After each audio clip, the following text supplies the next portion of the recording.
the old man's ranch. I parked my truck behind the barn, made my way up to the house. And as I was walking up the path, I saw the old man and his spouse. And he sat up there upon his porch, and his hands were old and withered, and his face was grizzled by the sun. It looked like saddle leather.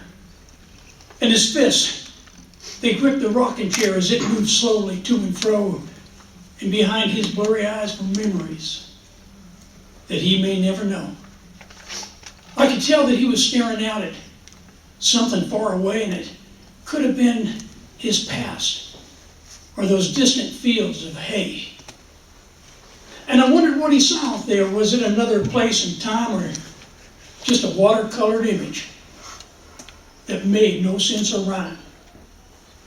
The woman sitting next to him got up to go inside, and she smiled as she wiped away a tear she tried to hide. He strained his eyes to look at me. I know he wondered who I was, and the expression on his face was enough to give me pause. I told him my name's Robert. He said, my name's Robert too. And he stuck out that old withered hand. He said, how do you do? Do I know you, young fella? Have you been this way before? I said, yes, sir, a time or two, to help out with the chores. I wanted him to talk to me, so I looked at him and said, why don't you tell me what it's like out here on your spread? He said, well, we're all ranching folks. Are you a rancher too? I said, I've worked my share of cows, but not near as much as you. He said, I ain't sure just how I started. I really can't recall. But I've been ranching all my life, so I guess I've done it all. A cowboy's life ain't easy. It's hard, lonely too. Takes every ounce of strength you got just to do what you gotta do. And just when you can catch your breath and you think the chores are done, you realize there's more work to do before the setting of the sun. Oh, cowboy, it ain't for the weak of heart or them that ain't got try. You just can't quit and walk away. You keep ranching till you die.